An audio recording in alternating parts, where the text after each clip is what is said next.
Palmeshwari from Emmanuel senior secondary school. ये आपका video है क्लास 8th के लिए, जिसका हम चैप्टर 2 पढ़ रहे हैं, linear equation in one variable, जिसकी हम एक्सरसाइज 2.2 कर रहे हैं। इससे लास्ट वाले वीडियो में हमने इससे रिलेटेड कुछ क्वेश्चंस भी किए हैं। आज इस एक्सरसाइज के आपके लास्ट के 2 क्वेश्चंस बाकी हैं, 15 एंड 16। वो क्वेश्चन आज हम इस वीडियो में कंप्लीट कर लेंगे। सो स्टूडेंट, आपको थोड़े दिनों में आपका वर्क भी मिलने वाला है, तो उससे रिलेटेड इन्फॉर्मेशन सब आपको टाइम पे मिल जाए, तो उसके लिए आप चैनल को सब्सक्राइब कर लीजिए। और अभी हम आपका वीडियो स्टार्ट करते हैं। स्टूडेंट, जो आपका क्वेश्चन नंबर 15 है वो थोड़ा बहुत क्वेश्चन नंबर 14 की तरह ही है, जो हमने लास्ट वीडियो में किया था। आपके क्वेश्चन नंबर 15 में है, I have a total of ₹300 in coins of denomination. Denomination means proper description होता है करेंसी का, जो भी आपकी करेंसी है उसके बारे में प्रॉपर डिस्क्रिप्शन दिया हुआ है। सो यहाँ पे आपको बताया गया है कि आपके पास में जो कोइंस है, जो भी कोइंस हैं, उनकी टोटल अमाउंट कितनी है, 300। मतलब टोटल अगर सारे कोइंस को आप ऐड कर दो तो आपके पास 300 रुपीज़ हो रहे हैं। ओके, तो कोइंस की अमाउंट कितनी दे रखी है आपको, 300 रुपीज़ दे रखी है। जैसे ऊपर वाले क्वेश्चन में आपको 4 लाख यहाँ पे टोटल अमाउंट दी हुई थी ना, उसी तरीके से यहाँ पे टोटल जो कोइन है, मतलब सारे कोइंस को अगर आप ऐड कर लोगे, सारे कोइंस की अमाउंट को अगर आप ऐड कर लोगे तो वो अमाउंट कितनी है आपकी, 300 है। अब आगे बताया गया है, 300 जो आपके रुपीज़ है उसमें कौन कौन से कोइंस है। उसमें 1 का कोइन है, 2 का कोइन है और 5 का कोइन है। मतलब आपके पास 3 टाइप के कोइन है। जैसे ऊपर वाले क्वेश्चन में आपके पास 100, 50 और 10 3 टाइप के नोट्स थे ना, इस बार आपके पास 3 टाइप के कोइन है, 1, 2 एंड 5। आगे बोला गया है, द नंबर ऑफ ₹2 कॉइन की जो 2 रुपीज़ के कॉइन है ना, वो 3 टाइम है। किसका 3 टाइम है, द नंबर ऑफ 5 कॉइन्स। इसका मतलब 5 रुपीज़ के जितने भी कॉइन है उसका अगर आप 3 टाइम कर लोगे तो कितने रुपीज़ के कॉइन आ जाएंगे, 2 रुपीज़ के नंबर ऑफ कॉइन्स आ जाएंगे। तो ये हमें 2 और 5 रुपीज़ की इन्फॉर्मेशन दे रखी है, और जो 2 रुपीज़ के कॉइन की इन्फॉर्मेशन है ना, वो 5 रुपीज़ के कॉइन पे डिपेंड है। ठीक है, तो इसने बोला गया है कि 2 रुपीज़ के जो कॉइन है वो 3 टाइम है 5 रुपीज़ के कॉइन का। तो 5 रुपीज़ के कॉइन आपको पता होने चाहिए, तो यहाँ पे आपको पता ही नहीं है कि 5 रुपीज़ के कॉइन कितने हैं। तो आप 5 रुपीज़ के कॉइन को अगर x मान लोगे तो 2 रुपीज़ के कॉइन्स 3x हो जाएंगे, क्योंकि वो उसका कितने टाइम्स है, 3 टाइम्स। सो स्टूडेंट, ये जो हमें इन्फॉर्मेशन दी गई है ना, जैसे ऊपर वाले क्वेश्चन में हमें रेशो की इन्फॉर्मेशन दी हुई थी, तो ये हमने क्या मान ली थे, नंबर ऑफ नोट मान लिए थे। करेक्ट, हमने 100 का नोट मान लिया था 2x, 50 का 3x मान लिया था और 1 का 5x मान लिया था। उसी तरीके से इस बार आपको रेशो में इन्फॉर्मेशन नहीं दी गई है, बल्कि आपको इस तरह से इन्फॉर्मेशन दी गई है। तो आपको 5 रुपीज़ के नंबर ऑफ नोट, देखो स्टूडेंट, सबसे पहली चीज़, नंबर ऑफ कॉइन्स में और टोटल अमाउंट में डिफरेंस है। मैं आपको दोनों का डिफरेंस समझा देती हूँ ताकि आपको कन्फ्यूज़न नहीं हो।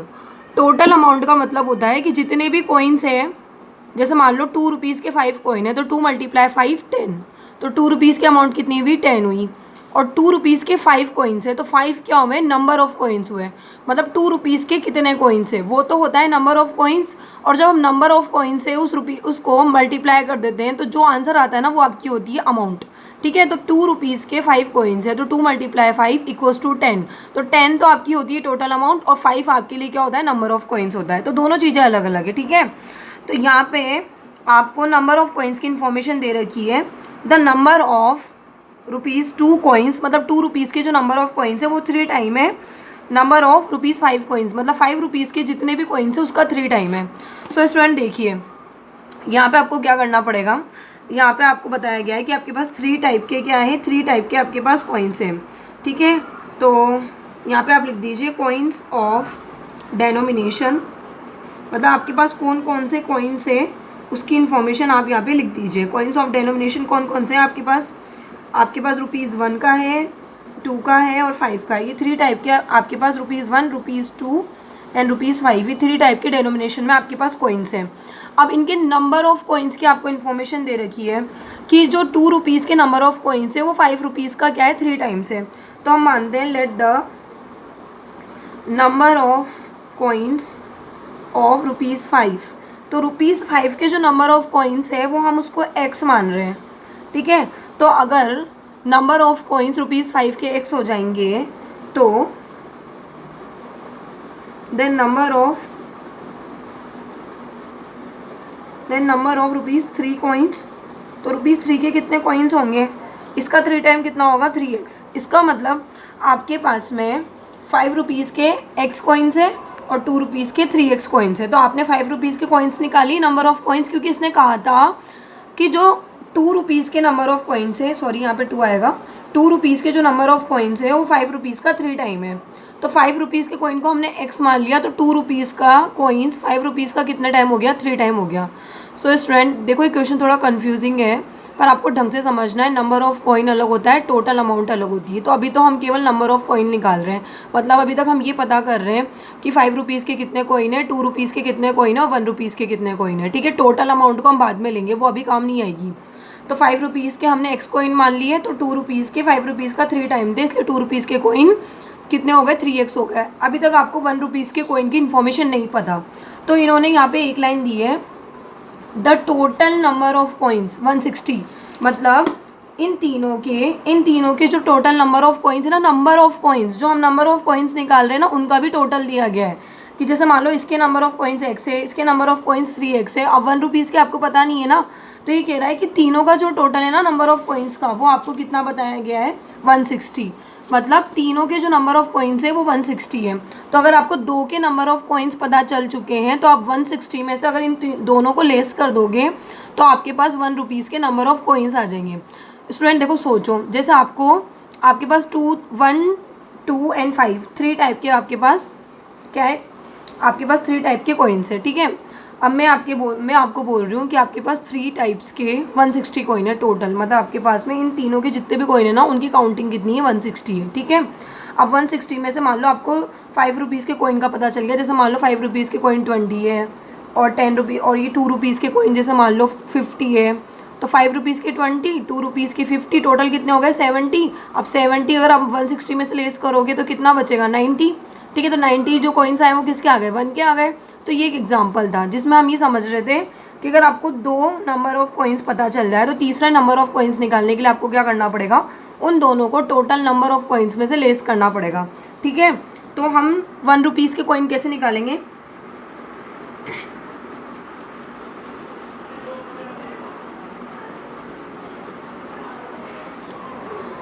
देन नंबर ऑफ ₹1 कॉइन, ₹1 के नंबर ऑफ कॉइन हम कैसे निकालेंगे। देखो टोटल नंबर ऑफ कॉइन्स की हमें इन्फॉर्मेशन दी गई है, वो है 160। 160 में से अगर आप ये दोनों लेस कर दोगे, इन दोनों को अगर आप लेस कर दोगे तो आपके पास 1 रुपीज़ के नंबर ऑफ कॉइन्स आ जाएंगे। तो 1 रुपीज़ के नंबर ऑफ कॉइन्स मेरे पास आ जाएंगे 160 माइनस 4x।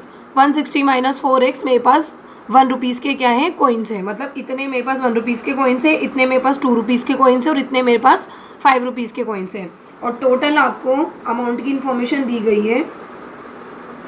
टोटल अमाउंट आप देख सकते हो, स्टार्टिंग में दिया हुआ था हमें 300 कॉइन्स, तो स्टार्टिंग में जो टोटल अमाउंट दी गई थी वो आपको 300 दी हुई थी। तो टोटल अमाउंट कैसे आती है, जब हम 5 को x से मल्टीप्लाई कर देंगे और 2 को 3x से मल्टीप्लाई कर देंगे और 1 को इससे मल्टीप्लाई कर देंगे और इनका हम टोटल कर देंगे तो टोटल अमाउंट आएगी। आपको याद हो तो लास्ट क्वेश्चन में हमने, ध्यान हो तो, जो हमें रेशो दिया हुआ था ना 2x, 3x, 5x, उससे हमने क्या किया था, 100 के नोट को 2 से x से मल्टीप्लाई किया था, 50 को 3x से मल्टीप्लाई किया था और 10 को 50x से मल्टीप्लाई किया था। तो इस तरीके से हमारे पास उनकी अमाउंट आ गई थी, उनका हमने टोटल कर दिया था तो हमारे पास टोटल अमाउंट आ गई थी। तो यहाँ पे भी अगर आपको टोटल अमाउंट निकालनी है तो आपको क्या करना पड़ेगा, टोटल अमाउंट निकालने के लिए, जैसे 5 रुपीज़ की टोटल अमाउंट कितनी है, तो 5 को किससे मल्टीप्लाई करना पड़ेगा, x से मल्टीप्लाई करना पड़ेगा। ठीक है, और उसमें आपको प्लस करना पड़ेगा फिर ये वाले।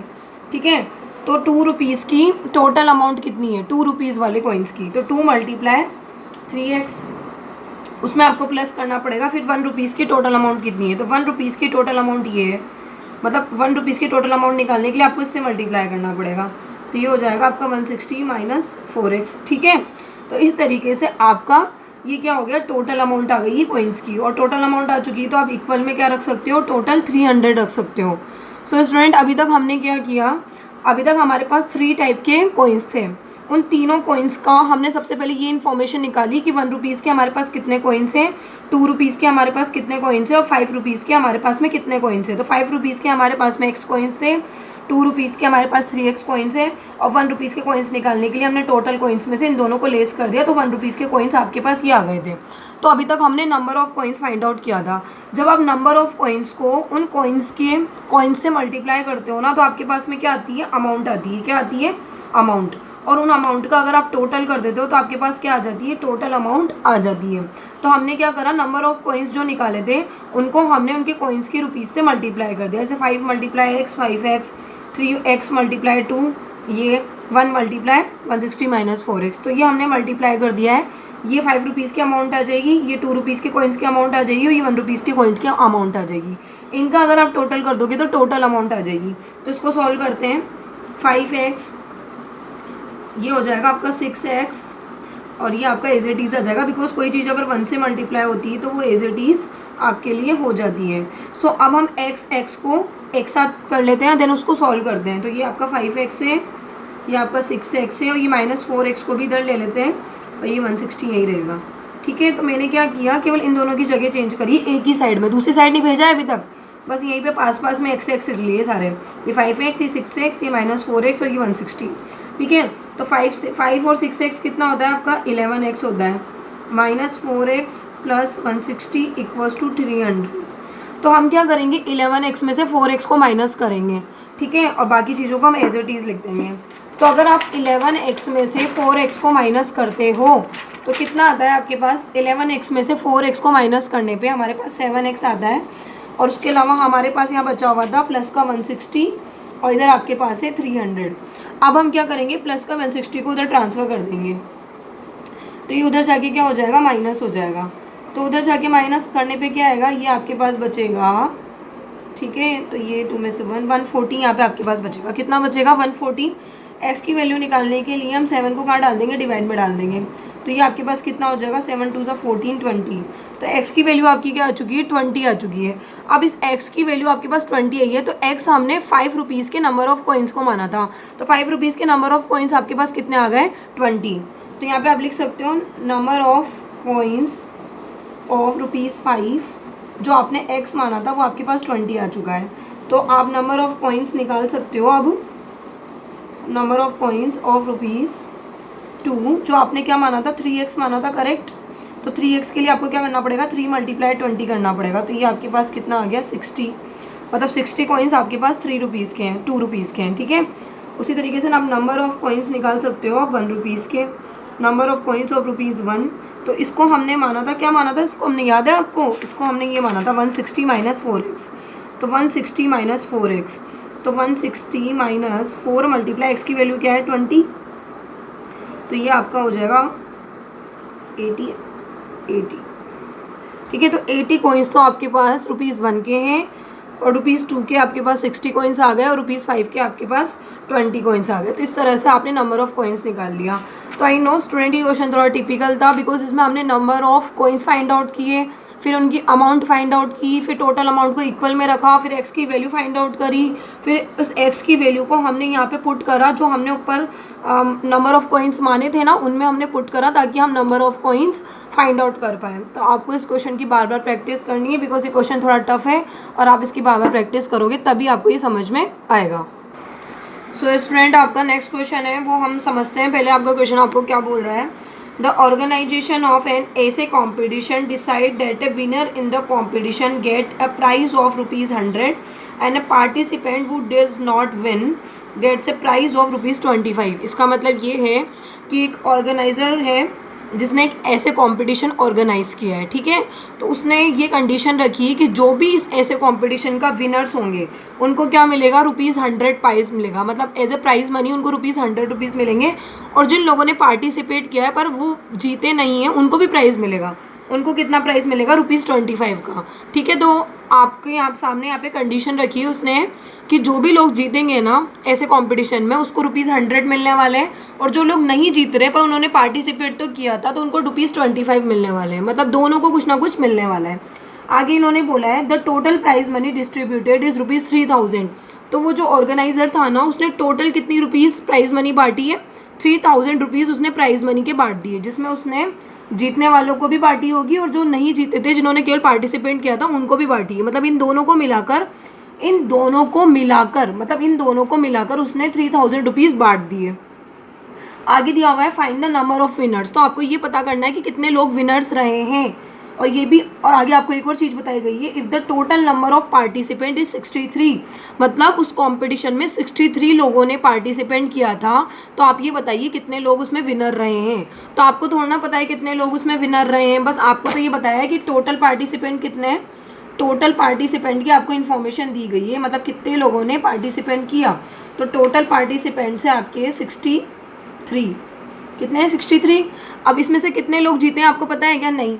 तो हम मान लेते हैं let the number of winners, उसको हम x मान लेते हैं, जो लोग जीते हैं उनको हम x मान लेते हैं, ठीक है ना। और जो लोग नहीं जीते हैं तो वो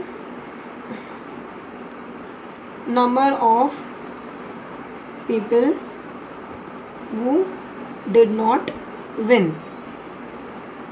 तो जो लोग नहीं जीते हैं तो उसको हम कैसे पता करेंगे? जैसे मान लो मैंने आपको बताया कि टोटल क्लास में 63 स्टूडेंट है, ठीक है ना, उसमें से 5 स्टूडेंट कंपटीशन जीत गए, और तो बाकी बताओ कितने नहीं जीते।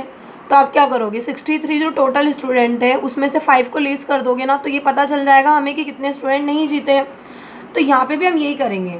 अगर आपको नंबर ऑफ विनर्स आपने x मान लिया है, तो अगर मैं इस x को टोटल पार्टिसिपेट में से लेस कर दूं तो मुझे ये पता चल जाएगा कि कौन से पीपल से जो इस कंपटीशन को नहीं जीते हैं। तो 63 माइनस अगर मैं x कर देती हूँ तो इसका मतलब ये होता है कि ये तो है जीतने वालों का नंबर, और जीतने वाले को अगर हम टोटल में से लेस कर दे तो ये हारने वालों का नंबर आ जाएगा, मतलब जो लोग नहीं जीते हैं उनकी इन्फॉर्मेशन आ जाएगी। सो स्टूडेंट मैंने यहाँ पे क्या करा है, जो भी पीपल्स जीते हैं उनको x मान लिया। अगर उस x को मैं टोटल जितने भी लोगों ने पार्टिसिपेट किया था उसमें से x को लेस कर दूंगी, मतलब जीतने वालों को हटा दूंगी, तो हारने वाले तो बचेंगे। तो हारने वाले हमारे पास कितने बचे? 63 माइनस x बचे, ठीक है। तो ये तो हमने निकाल लिया कि कितने लोग जीते हैं और कितने लोग नहीं जीते हैं।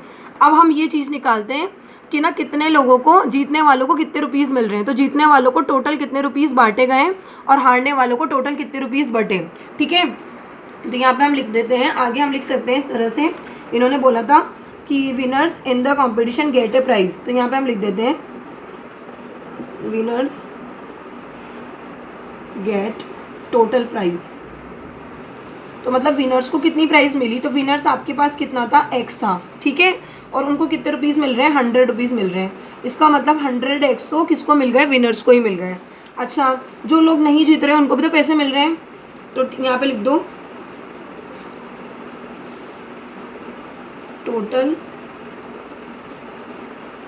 Total price get by who did not win. तो जो लोग नहीं जीते उनको कितनी प्राइस मिली है? तो जो लोग नहीं जीते थे वो आपके पास थे 63 माइनस x, और उनमें से एक जने को कितने रुपीज़ मिल रहे हैं? 25 रुपीज़ मिल रहे हैं। तो इनको कितने मिलेंगे उसके लिए हम इनको मल्टीप्लाई कर देंगे। देखो स्टूडेंट यहाँ पे मैंने क्या किया है, x को मैंने नंबर ऑफ़ विनर्स माना था, तो नंबर ऑफ़ विनर्स को कितने रुपीज़, कितनी प्राइस बांटी गई उसके लिए मैंने उसको 100 से मल्टीप्लाई कर दिया था। तो 100x तो विनर्स को ही बांट दिए, ठीक है। अब जो लोग नहीं जीते हैं उनको कितने बांटे गए? तो जो लोग नहीं जीते थे उनका आपके पास नंबर्स ये थे, तो उनको ये 25 रुपीज़ बांटे गए हैं। तो उससे हमें पता चल जाएगा कि जो लोग नहीं जीते हैं उनको कितने रुपीज़ बांटे गए हैं। तो ये रुपीज़ उनको बांटे गए हैं। तो आप चाहो तो उसको यहीं पे सॉल्व भी कर सकते हो, जैसे इसको इससे मल्टीप्लाई कर सकते हो, पहले 63 से, फिर 25 को x से मल्टीप्लाई कर सकते हो। तो 25 को अगर हम 63 से मल्टीप्लाई करते हैं तो क्या आता है? ये आपका आएगा 5 3 15, 1 कैरी में 3 6 7, तो ये आपका आ जाएगा 5 7 5 1। तो ये 25 को जब हम 63 से मल्टीप्लाई करते हैं तो आपका आता है 1575, और 25 को जब x से मल्टीप्लाई करते हैं तो आपका 25x आता है, ठीक है। तो ये हमारे पास में वो प्राइस आ चुकी है जो हमने, जो लोग नहीं जीते उनको बांटी है, और ये हमारे पास में वो प्राइस आ चुकी है जो हमने विनर्स को बांटी है, ठीक है। तो देखो स्टूडेंट हमने क्या निकाला, सबसे पहले हमें टोटल पार्टिसिपेंट दिया हुआ था, वो हमने 63 लिख लिया। उसमें से हमने ये पता किया कि कितने लोग जीते हैं, तो हमें नहीं पता था कितने लोग जीते हैं, उसको हमने x मान लिया। तो टोटल 63 लोगों ने अगर पार्टिसिपेट किया है और x उसमें से जीत चुके हैं, तो जो नहीं जीते हैं वो कितने होंगे? अगर हम टोटल में से x माइनस कर देंगे तो हमें पता चल जाएगा ये लोग नहीं जीते हैं। तो ये लोग नहीं जीते हैं, उनके नंबर्स हमने निकाल लिए है ना, number of people who did not win, तो वो हमने फाइंड आउट कर लिया। अब आगे देखो, अब हम ये फाइंड आउट कर रहे हैं कि ना प्राइज मनी जीते हुए को कितनी बटी, मतलब टोटल जो 3000 रुपीज़ बटे हैं ना उसमें से जीतने वालों को कितने बटे होंगे। तो जीतने वाले थे x और एक को 100 रुपीज़ मिल रहे थे, तो इनको टोटल कितने मिल गए? 100x मिल गए। उसी तरीके से हारने वाले थे आपके पास में 63 माइनस एक्स और एक को 25 मिल रहे थे, तो टोटल उनको कितने मिल गए, इतने मिल गए। तो इस तरह से हमने जीतने वालों की प्राइज़ मनी निकाल ली और हारने वालों की प्राइज़ मनी निकाल ली। अब हमें बताया गया था कि टोटल जो प्राइज़ मनी है ना वो आपको कितनी डिस्ट्रीब्यूट की गई है। टोटल प्राइज़ मनी जो यहाँ पे डिस्ट्रीब्यूट की गई है वो है ₹3000, मतलब 3000 रुपीज़ क्या किए गए हैं, डिस्ट्रीब्यूट किए गए। तो इन दोनों को मिला के कितने रुपीज़ डिस्ट्रीब्यूट किए गए हैं, 3000। तो इन दोनों का टोटल इसके बराबर आना चाहिए। तो हमारी इक्वेशन क्या बनेगी, 100x plus 1575 minus 25x equals to 3000। तो हमारा जो हारने वाला, जीतने वाला और हारने वाले का टोटल है ना प्राइज मनी का, वो 3000 के बराबर आना चाहिए। तो यहाँ पे आप देख लीजिए 100x है और ये 25x है। तो 100x में से अगर आप माइनस करोगे 25x, आप चाहो तो इन दोनों को पहले साथ में लिख सकते हो, देन माइनस कर सकते हो और डायरेक्ट भी कर सकते हो। तो 100x में से अगर हम 25x को माइनस करते हैं तो आपके पास में 75x बचेगा, वो भी पॉजिटिव बचेगा बिकॉज पॉजिटिव नंबर बड़ा है। और यहाँ पे ये 1575 आपके पास में बच जाएगा और इधर ये 3000। तो हम क्या करेंगे, सबसे पहले इस 1575 को इधर ट्रांसफ़र कर देंगे, तो इधर आके क्या हो जाएगा, माइनस का हो जाएगा। तो 1575 को आपको 3000 में से माइनस करना है। तो आप यहाँ साइड में कैलकुलेशन कर सकते हो। 3000 में से आप 1575 को माइनस करोगे तो ये आपके पास बच जाएगा 2 4 और ये आपके पास बच जाएगा 1425। कितना बच जाएगा आपके पास में, 1425 बच जाएगा। तो यहाँ पे आपके पास 1425 बच जाएगा और यहाँ पे आपके पास 75x बच जाएगा। तो x निकालने के लिए हम क्या करेंगे, 1425 को 75 से डिवाइड कर देंगे। तो अगर 1425 को आप 75 से डिवाइड करोगे तो उसके लिए आप इसको डिवाइड कर सकते हो इस तरह से, पूरा 1425 को 75 से आप क्या कर सकते हो, डिवाइड कर सकते हो। सो स्टूडेंट, अगर हम 75 से 1425 को डिवाइड करते हैं तो आप डिवाइड करके देख सकते हो आपका ये 19 टाइम में डिवाइड हो जाएगा। कितने टाइम में डिवाइड होगा, 19 में। तो आपकी x की वैल्यू कितनी आ जाएगी, 19 आ जाएगी। अब इस x की वैल्यू जो हमारे पास में आई है ये एक तरीके से आपके नंबर ऑफ विनर्स आ चुके हैं और यही आपको फाइंड आउट करना था। तो आपके नंबर ऑफ विनर्स कितने आ चुके हैं, 19 आपके नंबर ऑफ विनर्स आ चुके हैं। तो आप यहाँ पे लिख सकते हो नंबर ऑफ विनर्स, वो आपके कितने आ चुके हैं, 19। और यही आपका क्या है, आंसर। तो मैं आपको समझा देती हूँ वापस मैंने कैसे किया है एक बार। तो आप देख लीजिए टोटल पार्टिसिपेंट 63 थे, उसमें से कितने लोग जीते ये हमने x मान लिया। जो लोग नहीं जीते तो टोटल में से अगर x को लेस कर देंगे तो जो लोग नहीं जीते उनके नंबर्स आ जाएंगे। फिर हमने ये फाइंड आउट करा कि जो लोग जीते उनको कितने रुपीज़ मिले और जो लोग नहीं जीते उनको कितने मिले। तो जो लोग जीते थे उनको उनको 100 रुपीज़ मिल रहे थे, इसलिए हमने x को 100 से मल्टीप्लाई कर दिया। तो 100x जीतने वालों की प्राइस मनी आ गई। उसी तरीके से जो लोग नहीं जीते थे वो थे हमारे पास 63 माइनस एक्स, जो हमने यहाँ फाइंड आउट किया था उसको हमने 25 से मल्टीप्लाई कर दिया। तो ये जो हमारे पास में आया ये नहीं जीतने वालों की प्राइस मनी आ गई और टोटल प्राइस मनी की इन्फॉर्मेशन आपको 3000 दी हुई थी। तो अगर हम इन दोनों को टोटल कर देंगे, मतलब जीतने वालों की प्राइस मनी और हारने वालों की प्राइस मनी, तो हमारे पास टोटल प्राइस मनी आ जाएगी। तो मैंने इन दोनों का टोटल कर दिया और यहाँ पे हमारे पास टोटल प्राइस मनी आ गई। इन दोनों को मैंने प्लस कर दिया और यहाँ पे मैंने क्या करा, एक्स की वैल्यू फाइंड आउट कर ली, जो आपकी कैसे आ गई, 19 आ गई। इसका मतलब 19 पीपल्स क्या है, नंबर ऑफ विनर्स है, 19 पार्टिसिपेंट आपके नंबर ऑफ विनर्स है। सो स्टूडेंट, इन क्वेश्चंस को आपको बहुत ही ढंग से करना है। बाकी के जो क्वेश्चंस है वो हम आपके नेक्स्ट वीडियो में करेंगे।